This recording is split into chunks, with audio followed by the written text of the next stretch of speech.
സംസ്ഥാനത്ത് പനി ബാധിച്ച് മരിച്ചവരുടെ എണ്ണത്തിൽ വർധനയുണ്ടായി. ഒരു മാസത്തിനിടെ 46 പനിമരണമാണ് റിപ്പോർട്ട് ചെയ്തിരിക്കുന്നത്.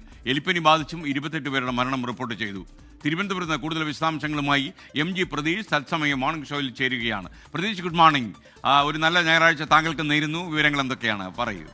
ISKN സംസ്ഥാനത്ത് പനി ബാധിക്കുന്നവരുടെ എണ്ണത്തിൽ വലിയ വർധനവാണ് കഴിഞ്ഞ കുറേ ദിവസങ്ങളായി ഉണ്ടായിട്ടുള്ളത്. ഈ പനി ബാധിക്കുന്നതിനൊപ്പം ഈ പനി ബാധിച്ച് മരിക്കുന്നവരുടെ എണ്ണത്തിലും വർധനവുണ്ടാകുന്നു എന്നതാണ് ഏറ്റവും ആശങ്കപ്പെടുത്തുന്ന കാര്യം. പ്രതിദിനം 9407 പേരാണ് പനി ബാധിച്ച ഇന്നലെ ചികിത്സ തേടിയത്. ഇതിനു പുറമെ ഈ കൂടുതൽ പേർക്കും ഡെങ്കിപ്പനി, എലിപ്പനി ഉൾപ്പെടെയുള്ള പകർച്ചവ്യാധികളും സ്ഥിരീകരിക്കുന്നു എന്നതാണ് ആരോഗ്യവകുപ്പിന്റെ കണക്കുകൾ വ്യക്തമാക്കുന്നത്. ഈ ഒരു മാസത്തിനിടെ 46 പേർ പനി ബാധിച്ച് മരിച്ചിട്ടുണ്ട്. ഈ 46 പേരിൽ 28 മരണം എലിപ്പനി മൂലമെന്നതാണ് ആരോഗ്യവകുപ്പിന്റെ കണക്കുകൾ വ്യക്തമാക്കുന്നത്. ഡെങ്കിപ്പനി ബാധിച്ച 3 പേരും ഇൻഫ്ലുവൻസ ബാധിച്ച് 10 പേരും മരിച്ചുവെന്ന് ആരോഗ്യവകുപ്പിന്റെ ഔദ്യോഗിക കണക്കുകൾ അറിയിക്കുന്നുണ്ട്. കോഴിക്കോട്, മലപ്പുറം, പാലക്കാട്, തിരുവനന്തപുരം ജില്ലകളിലാണ് ഏറ്റവും കൂടുതൽ പനി ബാധിതർ ഉള്ളത്. പ്രധാനപ്പെട്ട ഈ ജില്ലകളിലൊക്കെ തന്നെ ആരോഗ്യവകുപ്പ് ഇതിനോടകം ജാഗ്രതാ നിർദ്ദേശം നൽകിക്കഴിഞ്ഞു. ഏറ്റവും ആശങ്കപ്പെടുത്തുന്ന മറ്റൊരു കാര്യം അമീബിക് മസ്തിഷ്ക ജ്വരമാണ്.